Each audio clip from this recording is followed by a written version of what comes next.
You want a ball? Oh. What about this one?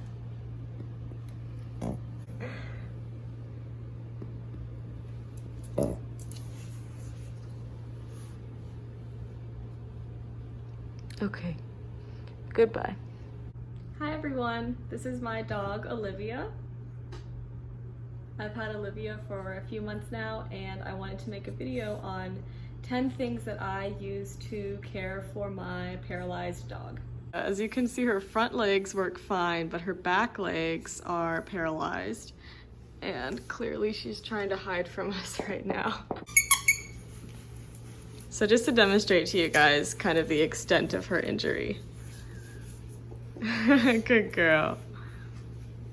Okay, let's get into the video. The number one most important essential item that I use to care for Olivia is going to be a diaper. Olivia wears a diaper 95% of the time. This diaper is from Cutebone. They have a website and an Amazon page, I believe. So you'll just sit her down and put her tail in the hole and wrap around like this. There are two major reasons why the Cutebone diapers are my favorite, and I'm going to tell you those now.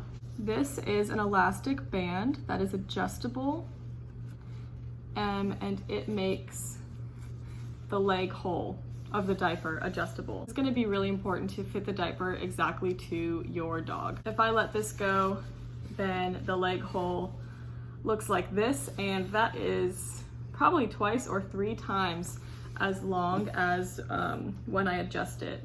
And so I found this to be best because you don't want the diaper to be slipping off. And I have tried several other brands of diapers, and ones without this are really not gonna stay on that well. So this is the second thing that you wanna look for, in my opinion, when you are finding a diaper for your dog.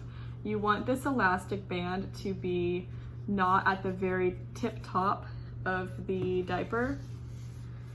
So you don't want it to look like this. So I think this is an older version of the Cutebone diapers. Since the elastic is at the very top of the diaper, it's gonna sit across her belly and it's gonna roll and buckle and it's gonna dig in. Obviously we do not want that. So once again, the two main things that I look for in a diaper is the adjustable leg hole and then that elastic piece in the front being nice and wide. Those are the reasons why I like the Cutebone diapers the best. So if Olivia is going to be in this diaper all day long, then there's a good chance that she is going to pee or poop inside the diaper. So if she does, then it's doing its job, but there is a way to make the cleanup easier, and that is to line the inside of the diaper with a urinary incontinence pad.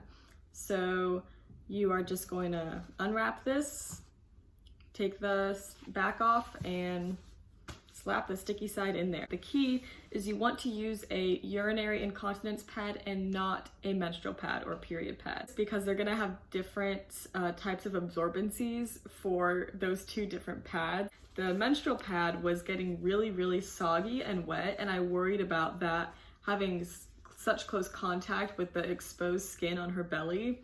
I just peel it off. If there wasn't too much in here, then not gonna lie, I will just take another pad and stick it in. I don't change the actual diaper. This is kind of like the shell.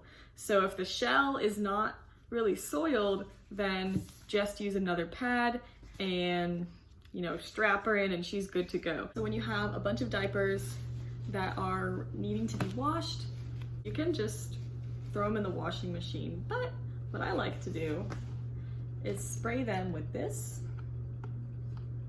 To spray this on the diapers and then throw it in the washing machine, and then I also will throw in the laundry detergent as well. The reason why I like this is because of the smell. It kind of has like a menthol type smell. However, if you're initially smelling dog pee and then you smell this smells great. Like, this smells like the best thing you've ever smelled in the world because you just smelled dog pee.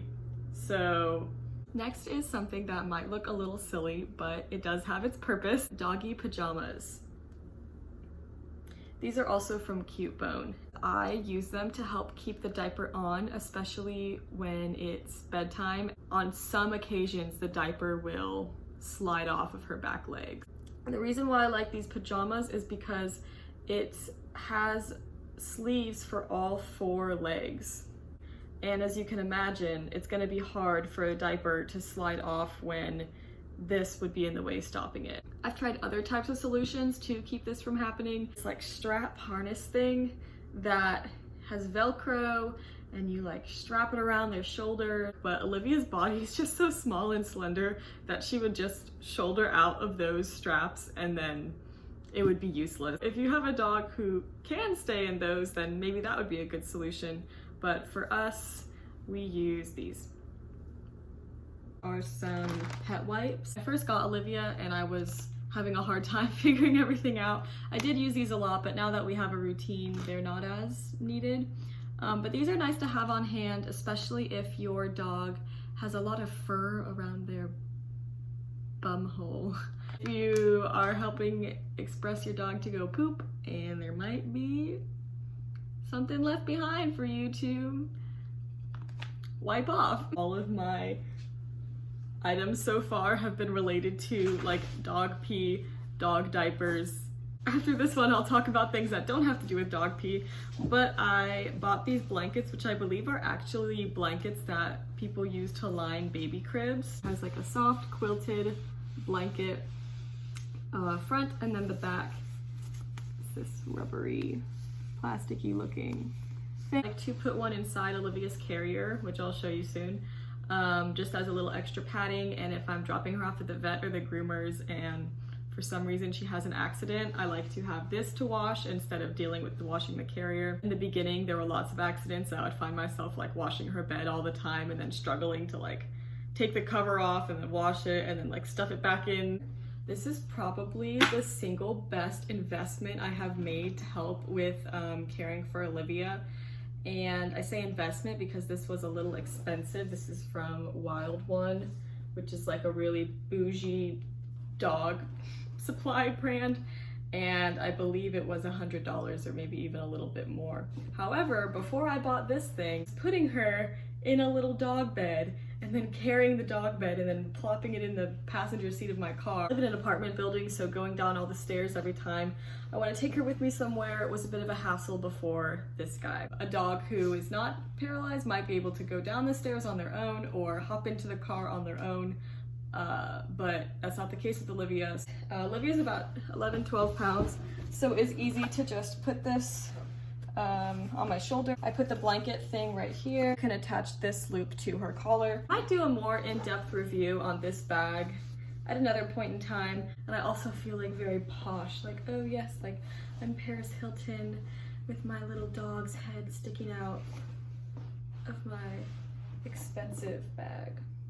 Next is this dog tag from Road ID. What I like most about this one from Road ID, besides the fact that it just slides on so there's no jingling, is that there's a little bit of extra space for me to write a message on here. On the first line I have her name, on the second line I have my name and my phone number, and then the third line says I am microchipped. The fourth line says paralyzed back legs. I hate to think about this, but if she was like running around on the side of the road or something like that, people might be like, oh, what's wrong with that dog? Like, did it just get hit by a car or something like that? But this will let the person know my phone number is, that they can microchip her, and just to let them know about her injury. So that's why I like this. Next we have Olivia's cart, or her wheelchair. This came with her when I adopted her, and it definitely looks like a little bit of a contraption and takes a little practice to put on. But this is for going for walks. This does not work well indoors because the wheels will get stuck on things. So that is mostly for outside. I will probably do a separate video on how to get your dog in a wheelchair if you have a similar one to mine. The next item I actually don't have a visual for because we don't use them anymore, but when I started out I was using these all the time, which is Doggy pee-pee pads, potty pads. Some people call them wee-wee pads, which I think is really cute. Before I figured out which version of expressing Olivia to go potty was the most effective, I was using these pee-pee pads a lot. There's definitely downsides to these pads. The sheer volume of these pads, if you're taking your dog potty 4 times a day, that's 4 pads that you gotta dispose of. They're smelly, they're big. Let's say you wanna take your dog potty and you're not quite sure how to express your dog yet. You have this pad with like 2 drops of pee on it and you're like, should I save this for a couple hours later or should I just throw this away? They're not necessarily a good long-term sustainable, not even environmentally sustainable, but just personally, like that wasn't a sustainable option for me because I was having all these pads and they take up space and they're smelly. While you're figuring out the best way to express your dog, I would recommend having these on hand because even if you try, you're like, oh, I'm definitely gonna express my dog over the toilet and that's all. Well, it's gonna take you a while to get the hang of that. Sometimes you might have to revert back to a simpler method, which includes the potty pad. So if you're just getting started with a paralyzed dog or a dog that needs to be expressed, I would recommend having some potty pads on hand. I have one bonus, something that I don't use for Olivia, but I have used these for a dog that my family had previously. This dog was not paralyzed, but came from, we think, a puppy mill, and so her back legs, while not paralyzed like Olivia's, they really were weak and didn't work. So we had to help her build up her strength.